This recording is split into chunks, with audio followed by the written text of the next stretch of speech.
Well, welcome back to Sports Zone. Don Layton's still here talking about some benefits, some fundraisers, all for good causes here in the Northland. Later in April, we got the 7th annual Tony G basketball fundraiser. 7th year of this, and it's still going strong, still growing. What do you know about Tony G? Tony G, one of the all-time great human beings. I coached him in youth basketball for years, baseball. Was my son's best friend, and he died tragically in an auto accident in 2005. And he was a law student at the University of Wisconsin-Superior.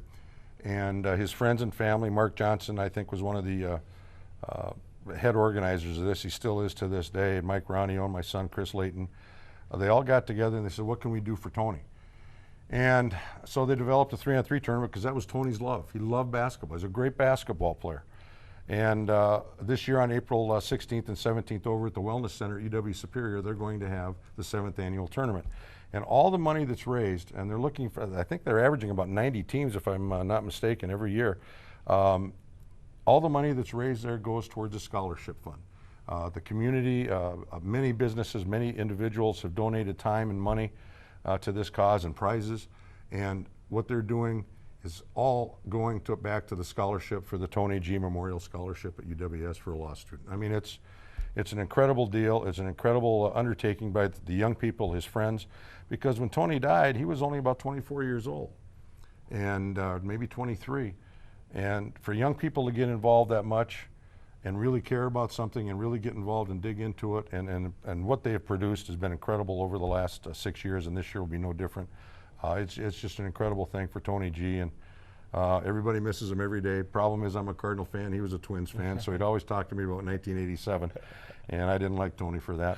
But he was a great kid, and I know he's still playing basketball somewhere. You were able to look past the Cardinals-Twins dispute. Not very easily, but I did, because Tony was just a great kid, and loved him to death. He spent a lot of time at our house, and Tony and my son, when they were younger, I have to tell this little story. I used to barbecue hamburgers for him all the time, but neither of them liked lines on the hamburger from the grill, and I'd have to cut that off. And Tony's favorite sandwich was a mayonnaise sandwich, which he was pretty easy to please. But mayonnaise sandwich is something even I can cook, but certainly a worthy cause, the Tony G basketball fundraiser.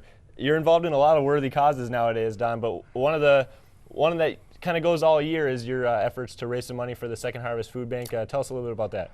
Mike Granlund and I last year, and Mike is one of my dearest friends, as I mentioned. He's got the 3-on-3 out at Northwestern. Mike and I write for the Telegram a column called Have Fun or Get Out of the Way. And it's about sports, it's about our opinions, it's about upcoming events, it's about the history of sports in Superior, which has a very rich history.